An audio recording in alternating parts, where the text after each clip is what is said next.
Ética para psicólogos. Introducción a la psicoética, capítulo 2. Implicaciones éticas de las antropologías subyacentes a las teorías psicológicas.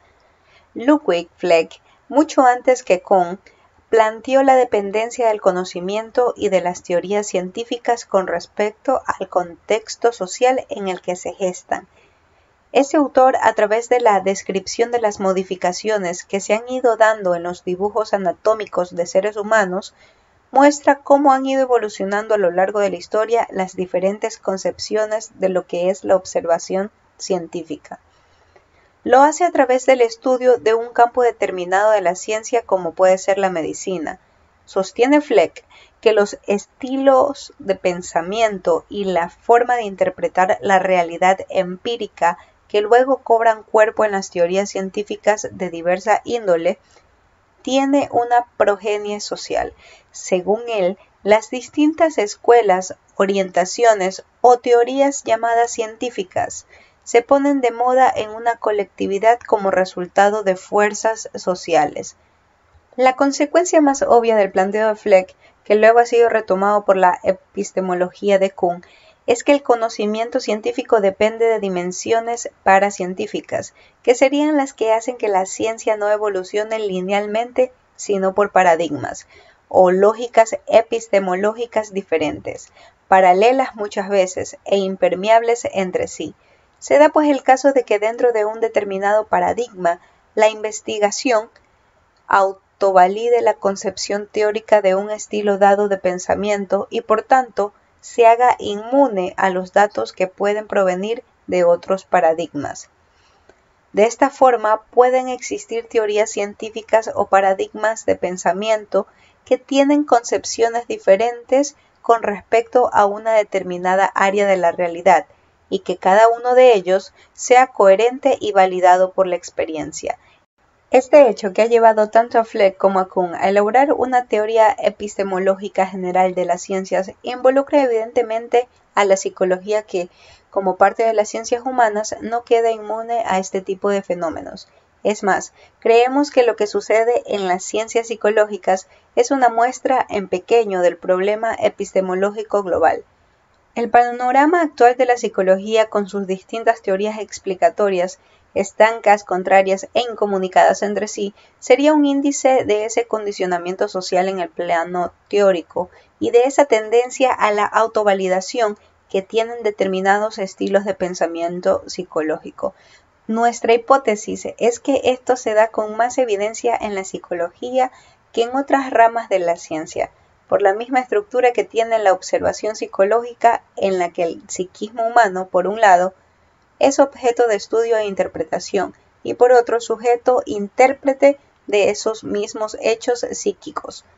En razón de todo lo anterior, no resulta extraño pensar que, a falta de una teoría general de la psicología consensuadamente aceptada entre los profesionales de esta disciplina, los diversos autores hayan ido gestando teorías de alguna manera afines a la concepción sobre la naturaleza del hombre que ellos retoman de su propio ambiente, de su cultura o de su propia filosofía de vida.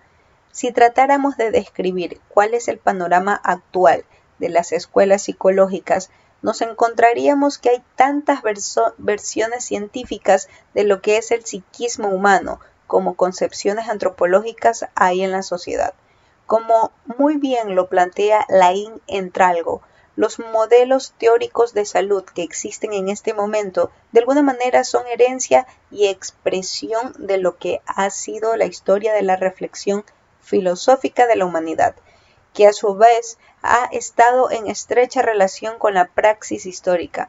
Para este autor habrían dos modelos básicos de salud que se han ido formulando a lo largo de los siglos de una u otra forma: el naturalista y el personalista. Mientras que el naturalista considera que el hombre es todo y solo naturaleza, el personalista afirma que la libertad, la responsabilidad, la moralidad y la apropiación racional de las cosas son realidades características del hombre que lo diferencian del resto de los animales. Es evidente que desde el punto de vista ético el modelo naturalista es radicalmente antiético porque niega la posibilidad de la responsabilidad y la libertad, es decir, niega la posibilidad misma de la ética. Lo que se describe Lyon respecto al concepto de salud en general puede afirmarse en el campo de la salud mental. Ética y modelos de salud mental. Primero, modelo médico. Este estilo de pensamiento se insertaría dentro del modelo naturalista clásico y se caracterizaría por definir como enfermedad toda aquella circunstancia vital que esté compuesta por los siguientes componentes: etiología, patogénesis, cambios morfológicos, síntomas y métodos de cura. Kraepelin fue el primero que intentó aplicar este modelo al ámbito psíquico, haciendo una taxonomía precisa de las enfermedades mentales según su causa discreta. El modelo mecanicista del hombre, concebido como una máquina con contaminantes externos causantes del trastorno mental, estaba detrás de esa descripción que consideraba que la causa de las enfermedades mentales era implícitamente un antecedente biológico detectable. Forma parte del modelo médico el principio de que la causa siempre sea algo que agrede al individuo desde afuera, es decir, independientemente de su voluntad.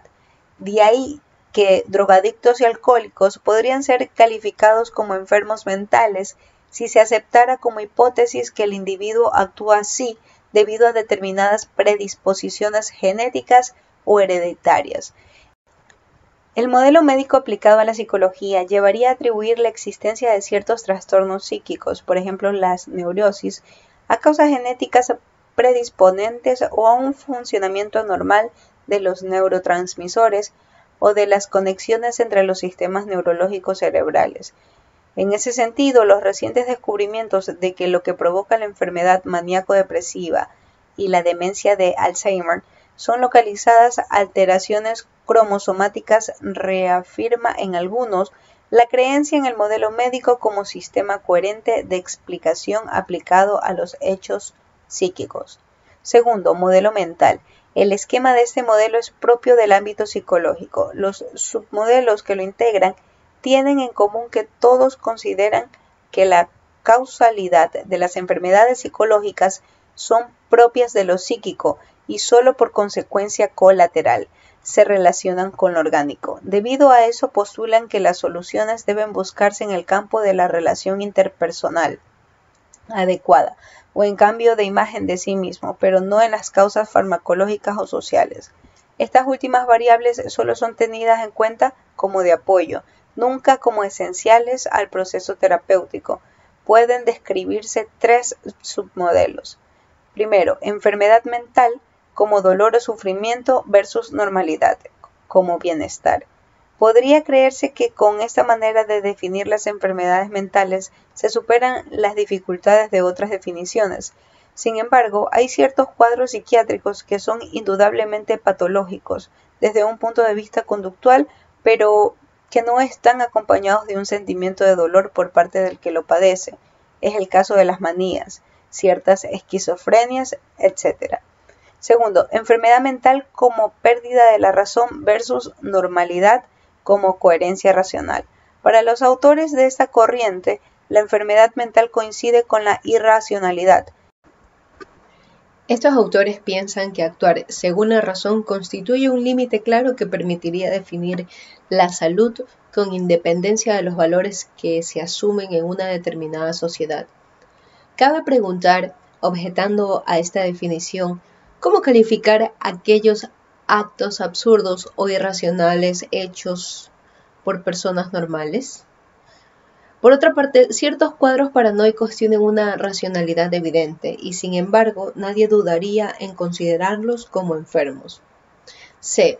Enfermedad mental como personalidad inhibida, reprimida o incapaz de autorrealización versus normalidad como expresividad y autorrealización. En este modelo, la enfermedad se origina por causas estrictamente psicológicas. Las dificultades afectivas de la infancia, los objetos libidinales distorsionados, etc. Entre quienes han formulado la concepción de salud mental como incapacidad para la autorrealización de las aspiraciones subjetivas del individuo, están los autores de las escuelas de tipo humanista, Rogers, Maslow, Fromm, etc. El modelo social. Enfermedad mental como variación de la media estadística versus normalidad como lo mayoritario. Llevado hasta el extremo, este modelo seguiría considerando como saludable aquellas conductas que practica la mayoría de una población sin que ninguna minoría, ni siquiera los científicos, pudiera probar que se trata de prácticas racionalmente destructivas o negativas. Más aún, dicha mayoría podría llegar a definir como normal aquello que fuese útil para dicha sociedad.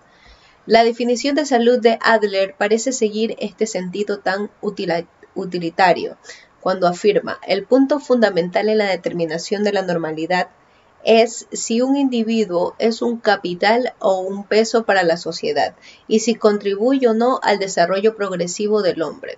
Los riesgos de discriminación de las minorías en esta forma de definir la enfermedad mental y la normalidad mental son notorios. B. Enfermedad mental como mala relación social versus normalidad como adaptación.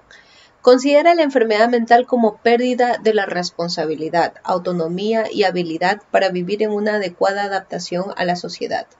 Menninger define salud mental como el ajuste al mundo y a los demás, con el máximo de efectividad y satisfacción para los deseos del individuo. Es evidente que esta definición está estrecha dependencia con los valores sociales considerados como buenos en esa determinada sociedad. Un neurótico no distónico puede ser un perfecto adaptado social. Por el contrario, un radical, inconformista e inadaptado social podría ser saludable.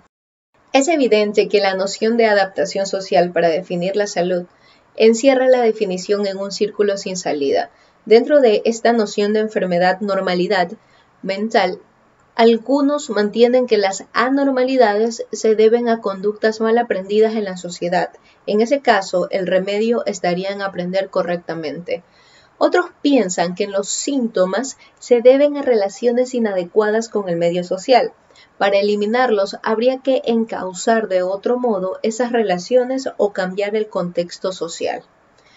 Pero sean unas causas u otras, en cualquier caso no es posible definir la salud con independencia de las concepciones filosóficas y de los valores que sean comunes en una determinada sociedad. Simplificando al máximo los distintos modelos de salud mental que acabamos de exponer, podríamos señalar que hay dos estilos de pensamiento opuestos que se debaten la hegemonía teórica y práctica en cuanto a definir lo que es salud mental y prescribir lo que debe hacerse como consecuencia de la definición adoptada. Número 1. El paradigma cientificista.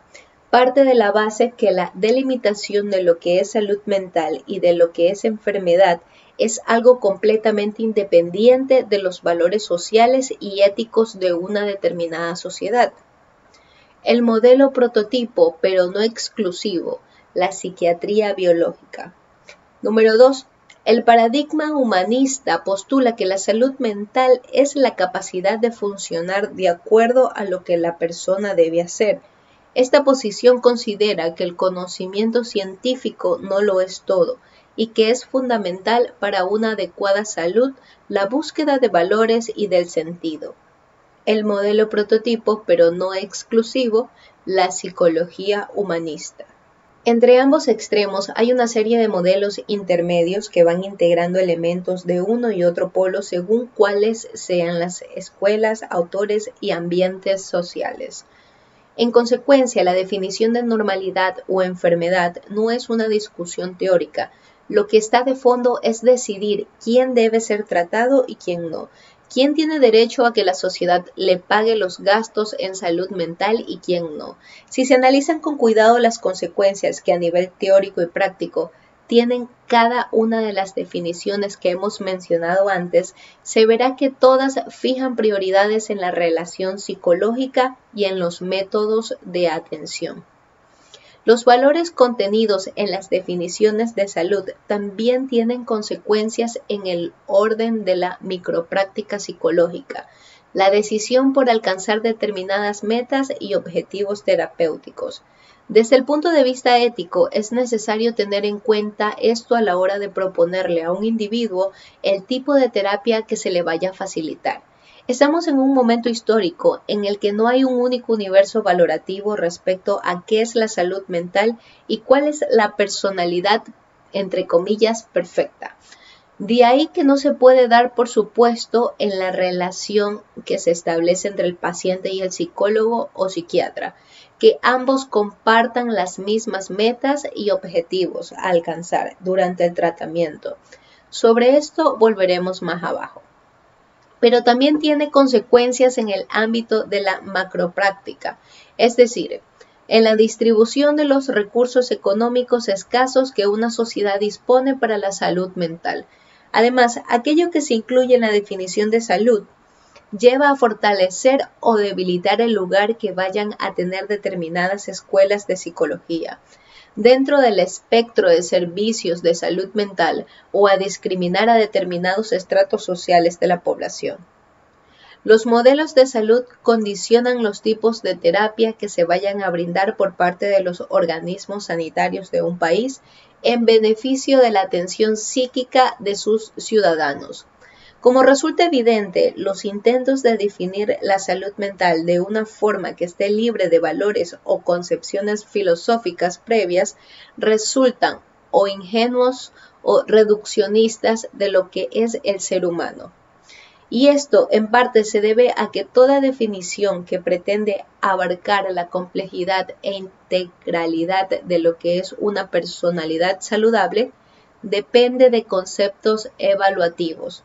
En el fondo, el tema de qué es la salud y qué es la enfermedad termina siendo una discusión sobre qué es lo bueno y qué es lo malo desde el punto de vista ético, o dicho en palabras que asusten menos a quienes tienen poca trayectoria dentro del lenguaje ético, en lo que es adecuado o inadecuado, correcto o inconveniente para el ser humano.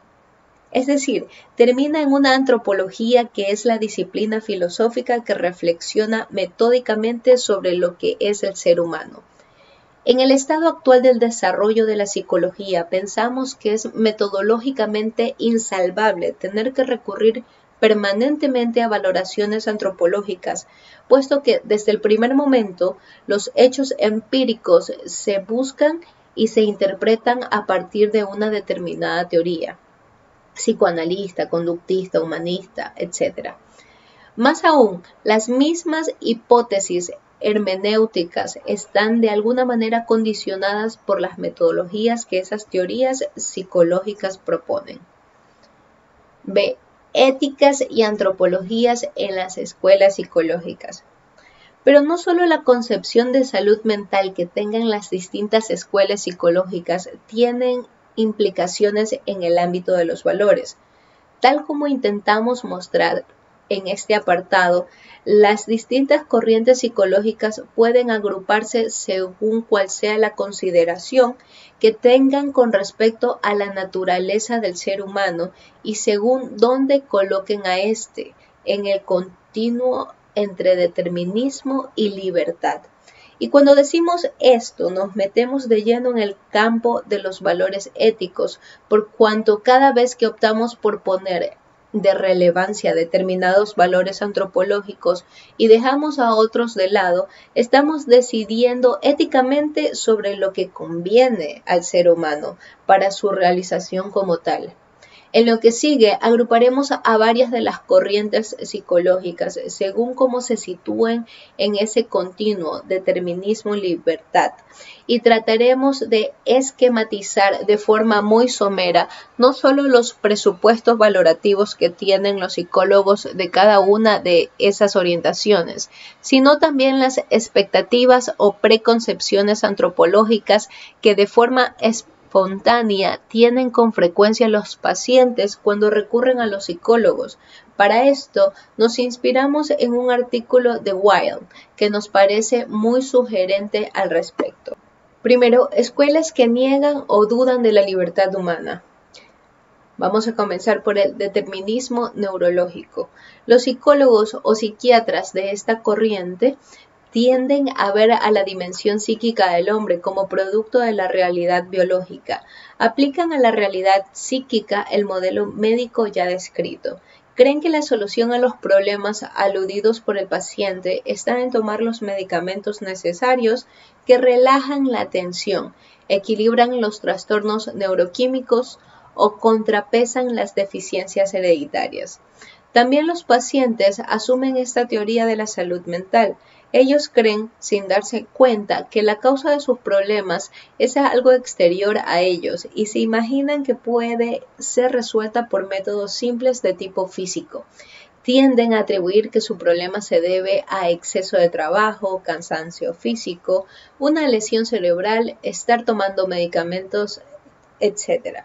Otros piensan que hay un origen hereditario, pero siempre esperan que el psiquiatra les indica qué es lo que deben hacer o tomar.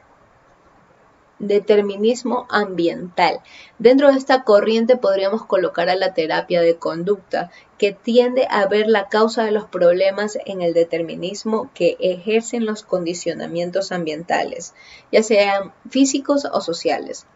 Para las personas que consultan y los terapeutas que asumen esta manera de concebir la curación mental, también existe un determinismo. En este caso ya no es neurológico, sino ambiental, y la solución no es vista por la utilización de medios simples u orgánicos, sino por una sofisticada técnica de aprendizaje de conductas. Para este tipo de personas se trata de hacer las cosas de otra manera o reaccionar de otra forma, siguiendo las precisas instrucciones del técnico que hace de maestro y de educador. Determinismo de fuerzas o dinamismos intrapsíquicos inconscientes. Para los de esta teoría, la conducta del hombre en el momento actual de su biografía no es más que el reflejo de cómo actúan esas fuerzas desconocidas por el sujeto y superiores a su voluntad. Las corrientes que forman parte de esta concepción implícita consideran que el individuo no es responsable de lo que le ha sucedido, sino que más bien son víctimas de fuerzas que están fuera de su control. Para Freud y el psicoanálisis, que podría ser incluido en este apartado, el objetivo de la terapia es reconocer las fuerzas pulsionales que condicionan la manera de actuar del hombre. Los pacientes que asumen esta concepción tienden a imaginar que el origen de sus problemas es desconocido y misterioso. Consideran que sus síntomas no tienen causas materiales o físicas, lo atribuyen al destino, a la mala suerte, a la voluntad divina o en su versión más intelectualizada, a los traumas de niño, a experiencias psicoafectivas vividas, a la educación represiva recibida de mis padres o a que tuve una madre castradora. Por su parte, los terapeutas de esta teoría se sitúan ante los sujetos como los que saben cómo llegar a conocer esas fuerzas que son latentes y no aparecen espontáneamente en la conciencia. Mediante un método cuyas claves de interpretación solo les pertenecen a ellos, piensan que las conductas actuales están condicionadas por las fuerzas primordialmente desconocidas y creen que para resolver los problemas es necesario desvelar dichos dinamismos interiores, tomando conciencia de ellos. De esa forma, se puede lograr una mayor conformidad con uno mismo y una mejor adaptación al medio ambiente. Además del psicoanálisis, también podrían incluirse aquí a todas las terapias de corte analítico, Jung, Adler, etc. Escuelas que afirman o se basan en la libertad humana. Así como diseñamos y construimos coches, naves espaciales o especies biológicas, también proyectamos y planeamos nuestra vida en sociedad. Así ve al ser humano este segundo tipo de escuelas psicológicas. alguien que responde libremente a la realidad que se le va presentando y a la interacción humana. Considera que el hombre se define más por la manera de cómo opta por reaccionar aquí y ahora al medio ambiente, es decir, por el tipo de acción que elige realizar en su vida, que por los rastros de sufrimiento o traumas de su pasado biográfico. Dentro de esta escuela tenemos teorías del rescate y de la reinserción. Siguiendo a Weil, podríamos llamar teoría del rescate a la que ve el problema psicológico en términos de protección, agresividad en relación con la sociedad. Implícitamente, este tipo de pacientes o sujetos terapéuticos tiende, por un lado, a ver a la sociedad o al medio ambiente como posibilidad para sentirse perdido en el caos y así sentir las consecuencias de semejante problema. Por otro, concibe el grupo terapéutico como la oportunidad para el rescate de sus problemas.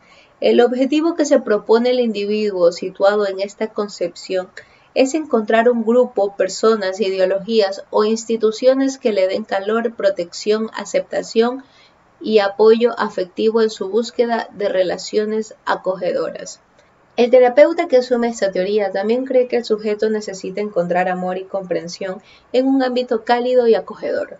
Weil cita a Ferenczi y Sachs dentro de este grupo. Nosotros creemos que también podrían incluirse aquí todas las escuelas de psicología que consideran que los problemas de los individuos se solucionan fundamentalmente con la ayuda de la interrelación social, psicología ecológica, psiquiatría social, psicología comunitaria, ciertas interpretaciones de la teoría de sistemas aplicada a la psicología, algunas escuelas de psicología de inspiración marxista, etc.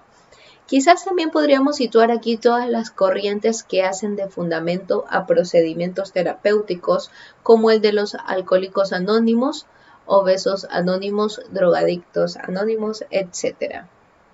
Seguimos con teorías reivindicativas o autodefensivas. Según Weil, tendrían características comunes con la anterior en cuanto consideran que los problemas del individuo son consecuencia de las interacciones con la sociedad. Pero en este caso, tienden a ver a la sociedad como un organismo agresivo y destructivo para con el individuo al que ha dañado provocando síntomas. Como consecuencia, consideran que es justo que reaccione en contra de eso. Los individuos que consultan desde esta perspectiva tienden implícitamente a culpar a los demás por los trastornos que ellos tienen y creen que sus problemas serían resueltos si la sociedad procediera de una forma justa para con ellos. Este tipo de individuos razona culpando a los otros por no ser reconocidos como personas, por ser minusvalorados en su trabajo o en sus capacidades, por no brindarle el amor y la comprensión que se merece. De ahí que busquen en el terapeuta a un aliado en el cual volcar todo su resentimiento y encontrar razón para continuar la reivindicación por la injusticia sufrida. Por parte del terapeuta se da una actitud implícita similar. Tiende a entablar junto con la persona quejada una conspiración contra las instituciones o individuos supuestamente agresivos o enemigos de la persona. Buscará que el paciente se rebele, rechace y se defienda contra cualquier ataque de la sociedad. Weil coloca aquí a los antipsiquiatras, a la terapia radical de Ángel y a ciertas técnicas de la terapia familiar que buscan constituir alianzas con los débiles del núcleo familiar en contra de los fuertes. Tenemos teorías de la responsabilización. Este grupo de escuelas terapéuticas asumen que quien más conoce el mundo psíquico del individuo es el mismo sujeto y no el terapeuta. Tiene como supuesto implícito que las personas son responsables de buscar la solución a los problemas siempre que tengan el ámbito apropiado para hacerlo. En algunos casos también consideran que el individuo es responsable de haber dejado que los problemas se hayan afincado en la persona. Dentro de ellas podríamos incluir por un lado a las terapias de línea humanista como la de Rogers, Maslow, Peirce, Bern, Frank, etc. Y por otro a las directivas que apelan también a la responsabilidad como elemento fundamental del cambio, tal como la terapia de realidad de Glasser, la racional emotiva de Ellis y otras por el estilo. Los sujetos terapéuticos que implícitamente asumen esta teoría tienden a ver la solución de sus problemas en el desarrollo de cualidades personales que contrarresten las dificultades que ellos encuentran en la convivencia. Por el contrario, tienden a culpar a su timidez, su vergüenza o su falta de control como la causa de sus problemas. De ahí que traten de ver la solución de ellos en una cuestión de decisión y voluntad. Por su parte, los terapeutas que implícitamente se ubican en esa teoría consideran que los objetivos a lograr con la relación terapéutica es desarrollar la espontaneidad, la apertura, el cambio, la creatividad, la autonomía, la seguridad en sí mismo y la responsabilidad. Solo así se contrarrestará la acción represiva que ejerce el medio ambiente con respecto a las potencialidades que tiene el individuo para sentirse realizado. Tienden a estimular en el individuo la motivación adecuada para lograr la gratificación que éste estima como deseable. Lakin ha dicho que muchos de los psicólogos que pertenecen a estas corrientes buscan maximizar la gratificación a través del goce.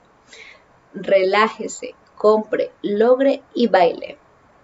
Representamos en el esquema de la página siguiente a los modelos puros, a los que nos hemos ido refiriendo hasta ahora, pero téngase en cuenta que toda esquematización de alguna manera simplifica la realidad y además en la práctica muchos psicólogos no adoptan los modelos en ese estado químicamente puros, sino que los adaptan a cada paciente según lo que éste necesite. Sin embargo, un esquema como este resulta útil para visualizar a grandes rasgos los diferentes tipos de metas y objetivos terapéuticos que los distintos sistemas teóricos propugnan para la realización psicológica, así como los diversos procedimientos que usan para llevarlos a cabo. Tanto unos como los otros tienen relación con los valores éticos subyacentes a las corrientes psicológicas. Tercero, antropologías de las tres teorías psicológicas más célebres. Como ha podido verse, no es neutro desde el punto de vista ético que se incentiven o no determinados valores antropológicos. El mismo intento de neutralidad axiológica es ya una toma de postura ética. Veamos algo más en detalle y a manera de ejemplo, las concepciones antropológicas subyacen a tres escuelas psicológicas en particular: el psicoanálisis, el conductismo y el humanismo de Maslow. Constituyen actualmente tres prototipos o modelos extremos en cuanto a sus respectivas concepciones antropológicas. La gran riqueza de cada una de ellas hace imposible, en el poco espacio de que disponemos en este manual, profundizar en ninguna de ellas, razón por la cual nos remitimos a la bibliografía especializada. Sin embargo, recordemos en grandísimos pincelazos los rasgos principales de cada una de estas teorías. Primero, el psicoanálisis. La concepción antropológica de Freud puede sintetizarse en los siguientes axiomas. 1. En la base del inconsciente están los impulsos básicos de los que el hombre no es dueño, la búsqueda de placer sexual sin límites y el impulso de conservación. 2. La cultura y la sociedad son producto de la represión que el individuo necesariamente tiene que hacer sobre sus propios impulsos libidinales al no poder satisfacerlos incondicionalmente y al tener que aceptar, entre comillas, la realidad exterior. 3. El yo consciente del ser humano se produce en el seno de ese conflicto básico entre las pulsiones biológicas y la cultura o sociedad. 4. El ser humano está irremediablemente obligado a vivir una carrera sin salida, querer ser solo él, o sea, satisfacer sus pulsiones y al mismo tiempo tener que vivir en sociedad, o sea, reprimirse. Está condenado a vivir irreversiblemente reprimido. Y la tarea humana consistiría en tratar de vivir esa represión de la manera más racional posible. 5. La historia humana nunca llegará a eliminar tal represión de la cultura. Esto es a diferencia de lo que sostenía Kant, Hegel o Marx. 6. La libertad del hombre está en querer o no querer tomar conciencia de las pulsiones reales de su inconsciente a fin de poder negociar con la realidad. La libertad consiste en aceptar acomodarse, bien o mal, a la represión que impone la cultura. 6. No hay finalidad en el hombre. La búsqueda de los valores y del sentido último de la vida son un síntoma neurótico. Lo sano es no preguntarse por el sentido último de la vida. La única finalidad del hombre es aceptar que tiene que satisfacer sus pulsiones de la mejor manera posible. La relación con el futuro no es más que consecuencia de cómo se entabla la relación con el pasado. El presente es una repetición o una adaptación. 7. La única ética de Freud es la honradez, es decir, estar dispuesto a la renuncia de la pulsión frente a la realidad, y la racionalidad, es decir, la toma de conciencia de esas pulsiones, negociando con ellas para llegar a obtener el mejor provecho posible en una determinada condición histórica. El conductismo de Skinner. Los postulados antropológicos de Skinner son, por su parte, 1. El ser humano es, por naturaleza, un organismo vivo como cualquier otro, una caja negra que puede recibir cualquier tipo de estímulos del medio. 2. El ser humano es, por naturaleza, un organismo vivo que aprende a vivir y a comportarse en virtud de la interacción con el ambiente. 3. El ser humano es por naturaleza nada más. 4. La dignidad y la libertad serían los distintos tipos de refuerzos que hay en el ambiente que hacen que una persona termine siendo distinta a otra. El ser humano es tan manipulable como cualquier animal. Conociendo cuáles son los refuerzos eficaces, se cambia cualquiera de sus conductas. 5. El psicólogo conductista no busca ningún valor ni objetivo con su terapia, sino aquel que el individuo quiere. No existen valores buenos o malos. Existen refuerzos positivos o negativos que producen conductas en un sentido o en otro. El humanismo de Maslow. Los postulados de la corriente psicológica humanista de Maslow, también presentes en Fromm, Pearl y Frank, entre otros, coinciden en partir de la base que el hombre es libre y puede ir perfeccionando su libertad y su salud mental hacia un progresivo ideal de humanización. Imposible de pronosticarse, pero intuible por la razón y por los sentimientos, especialmente aquellos que se dan en la interacción entre los semejantes. Para Maslow, el ser humano es fundamentalmente bueno. La sociedad y la interacción humana es lo que distorsionan sus afectos y su percepción de sí mismo y de sus iguales. Bajo una apariencia científica, la descripción que hace Maslow de lo que es el ser humano retoma en realidad las características de la persona humana tal como han sido tradicionales en el judeocristianismo. Se puede decir que a diferencia del conductismo y el psicoanálisis, la corriente humanística concibe al ser humano como teniendo una naturaleza y una dignidad que va más allá de lo neuroquímico, de su herencia afectiva pasada y de los refuerzos sociales, para atender a valores trascendentes que conforman un sentido absoluto para la vida. Pero como es obvio, del hecho de que el humanismo psicológico resulte una teoría atractiva para la sensibilidad antropológica y ética occidental, no se deduce que sea científicamente cierta desde el punto de vista psicológico. Valoración ética de conjunto. Como puede observarse, hay dos grandes vertientes en las teorías psicológicas. Si tenemos en cuenta cuál es su idea de la causalidad de los problemas psíquicos, de la capacidad del hombre para ser libre y de lo que tiene que hacer para recuperar su salud mental, las del grupo 1 tienden a considerar al ser humano como determinado, como capaz de tener una libertad muy limitada.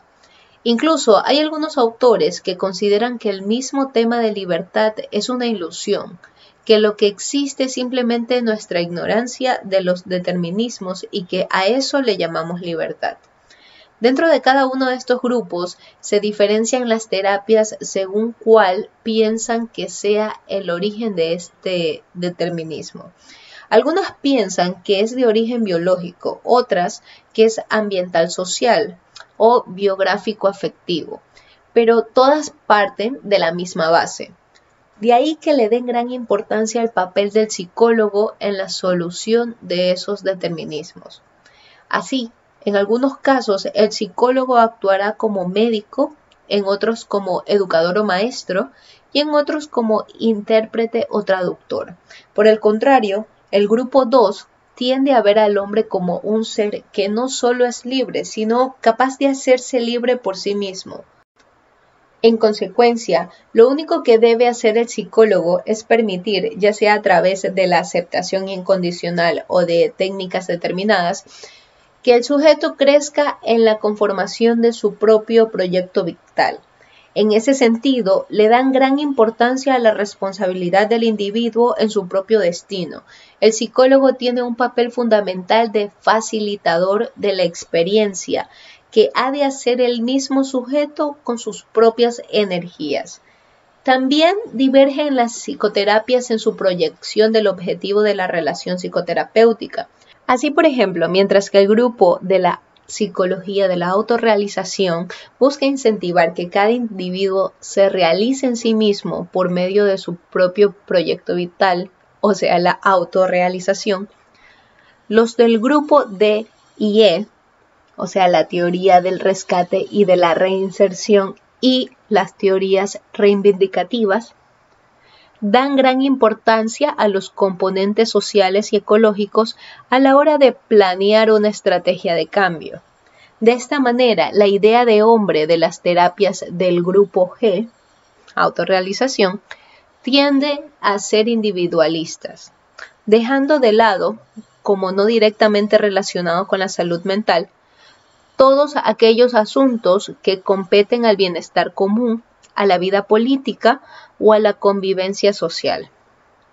A diferencia del grupo 2, el grupo 1 de psicoterapias, justamente por ese determinismo subyacente que es característico de los sistemas teóricos sobre los que se basan, se conforman con un sujeto que viva bien adaptado a la realidad en la que se encuentra. La noción de libertad que de alguna manera buscan estas psicoterapias es una libertad muy en relación con las condiciones del medio en el que el individuo se desarrolla. Una vez liberado del síntoma, sea este originado en lo biológico, lo ambiental o lo instintual, el ideal de libertad o realización de cada individuo depende de una buena adaptación. El pesimismo antropológico de las corrientes del grupo 1 hace que vean la libertad como una mera resultante de la negociación entre el individuo y la sociedad. De ahí que la idea de libertad-determinismo y la idea de individuo-comunidad sean dos ejes fundamentales que hacen que las teorías psicoterapéuticas incentiven a un modelo de hombre más o menos comunitario y sensible a su responsabilidad social, tal como ha sido esquematizado en el gráfico anterior. Apartado D. Criterios para una decisión responsable. En el panorama actual de la psicología hay una gran gama de teorías y psicoterapias que abogan para sí mismas el mérito de poseer una adecuada descripción del hecho psíquico humano, disponer de una terapia eficaz según los resultados y poseer una metodología científica de investigación que corrobora tanto la teoría como la práctica. A su vez, muchas son incompatibles y contradictorias entre sí. El psicólogo que se está entrenando para el ejercicio profesional o que asume su responsabilidad de la formación permanente se ve ante la encrucijada de tener que escoger algunas de ellas con el fin de especializarse y poder tener instrumentos que le permitan ayudar a quienes se lo soliciten. De la sistematización hecha antes puede verse que hay concepciones del ser humano subyacentes a las teorías psicológicas que son más o menos compatibles con una ética que parta de la dignidad de la persona humana tomada como fin y de los principios de respeto por la autonomía, la obligación de hacer el bien y el principio de justicia. Es evidente que de las tres antropologías psicológicas clásicas descritas antes, la humanística es la que más se acerca explícitamente a la antropología de una ética personalista, es decir, a una ética que se basa en la consideración de la persona humana como fin y nunca como medio. Sin embargo, pensar que una ética personalista tenga que considerar como mejor a una psicología humanística por el hecho de que tenga una perspectiva coincidente sobre la naturaleza del hombre, sería un grosero error epistemológico y una actitud irresponsable desde el punto de vista ético. El hecho de que la ética personalista tenga presupuestos antropológicos similares a las escuelas psicológicas de corte humanístico de ninguna manera implica que la escuela humanística de psicología deba ser preferible desde un punto de vista empírico y ético a las demás. Las escuelas psicológicas llamadas humanísticas podrían tener una concepción antropológica muy afín a una ética personalista, pero podrían ser las menos objetivas en su descripción del hecho psíquico humano o las más ineficaces para la solución de los trastornos psíquicos. Eso no lo podemos afirmar desde una perspectiva ética. Quisiera dejar muy en claro que una cosa es el plano de la descripción científica del hecho psíquico, campo de la psicología como ciencia autónoma, y otro, la descripción de lo que es bueno o justo para el ser humano, el campo de la ética. Lo primero solo puede ser resuelto por medio de la investigación autónoma de la psicología, siguiendo su propia metodología. Lo segundo, por medio de la reflexión metódica y racional en una comunidad de acción comunicativa. Desde la ética no podemos juzgar la eficacia o la certeza de una teoría psicológica. Ese es terreno propio de la metodología psicológica. Pero frente a la encrucijada de alternativas técnicas que se le presentan al psicólogo, podemos decir que hay dos aspectos de ese hecho que tienen implicación directa en su responsabilidad ética como profesional. Primero, en primer lugar, que no sería responsable un psicólogo si ignora que hay algunas teorías y prácticas psicológicas que contienen presupuestos antropológicos reduccionistas o una perspectiva incompleta de lo que es el ser humano. Visto desde un punto de vista fenomenológico, interdisciplinar y racional. Tampoco sería responsable el ignorar o, aún peor, el despreciar el hecho de que en este momento del desarrollo de la ciencia psicológica, grandes teorías que hasta ahora se consideraban insuperables están siendo seriamente cuestionadas en sus mismos fundamentos científicos.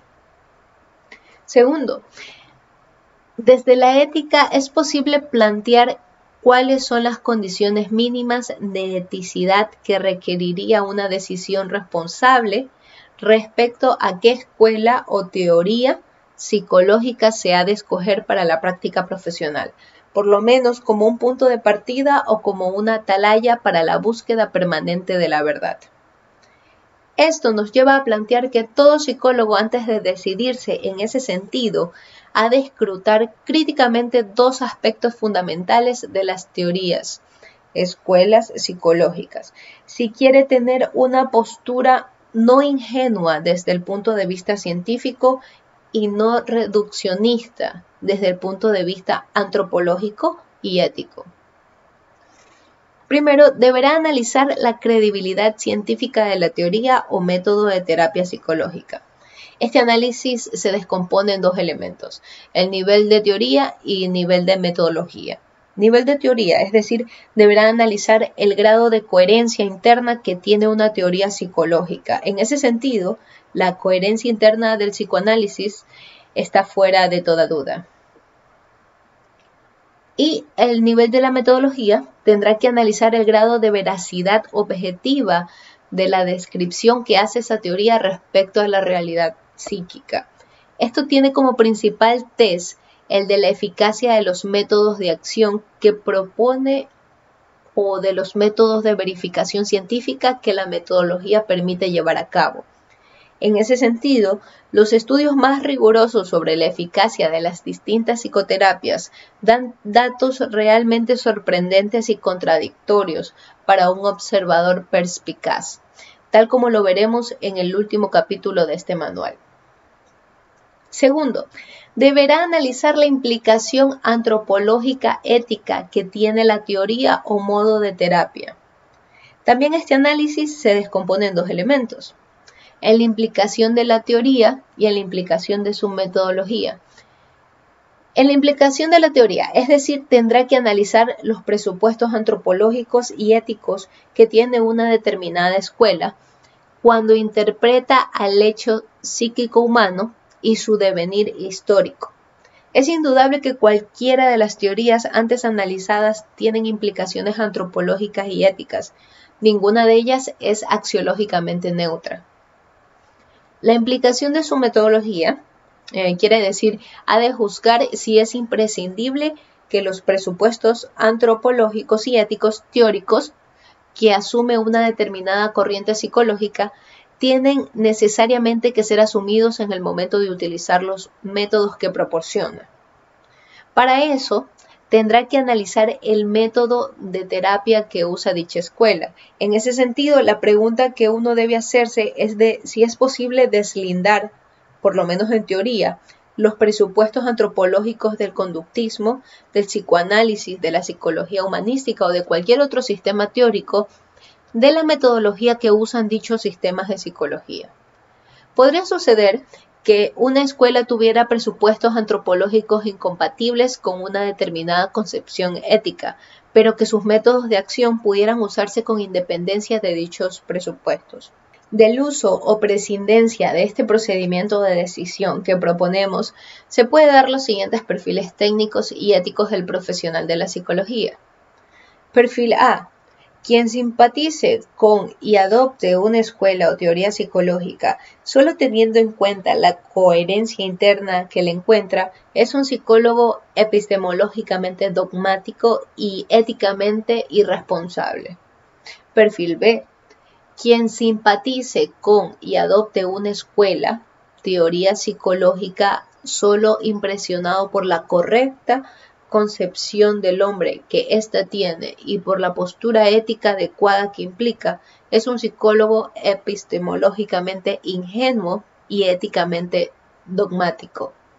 En el perfil C, quien simpatice con y adopte una escuela o teoría psicológica solo por la eficacia terapéutica comprobada que ofrece una determinada terapia, puede ser un psicólogo epistemológicamente crítico, pero éticamente irresponsable.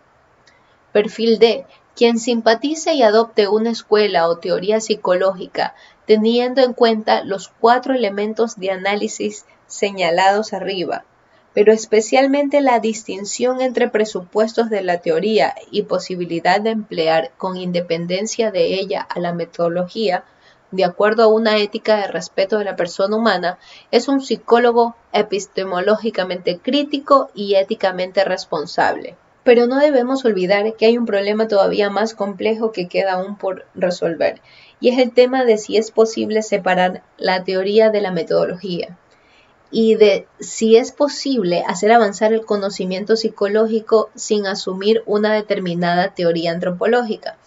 Es evidente que la concepción antropológica del terapeuta no solo está influyendo en la teoría psicológica que se adopte, sino en la selección de tipo de datos empíricos que busque para corroborar su teoría.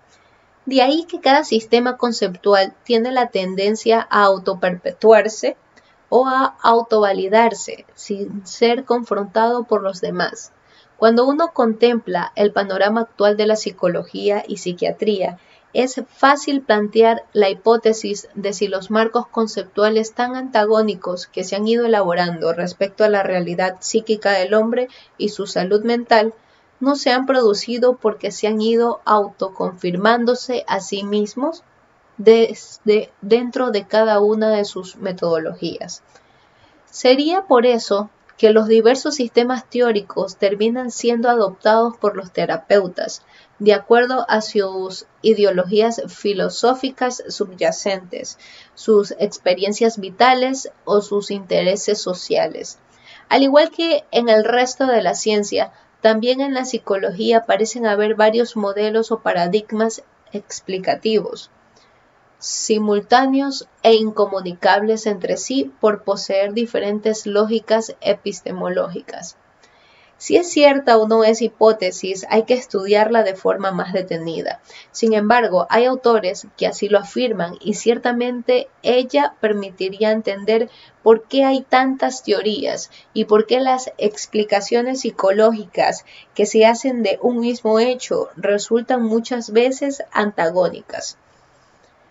Esto tiene sus consecuencias en la psicoética, puesto que todo diagnóstico y tratamiento no puede hacerse sino desde una determinada teoría. Es por eso que el trasfondo ideológico y valorativo que tiene cada psicoterapia tiende a incidir en la forma como se enfoca la relación terapéutica y las metas del tratamiento. Pensar en esta relatividad de la verdad científica que tiene la psicología debe prepararnos el camino para cuando señalemos en los próximos capítulos la importancia que tiene el consentimiento válido y el rol que llamaremos consultor de primera entrevista. Como iremos viendo a lo largo de este trabajo, las metas, objetivos y técnicas terapéuticas no son asépticas de valores éticos, por lo cual ya no es posible pensar que lo único que importa a la hora de decidir sobre qué tipo de terapia escoger sea la eficacia de la técnica.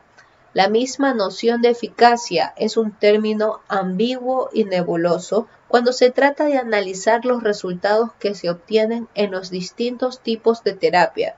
Sobre todo esto, intentaremos profundizar en los próximos capítulos.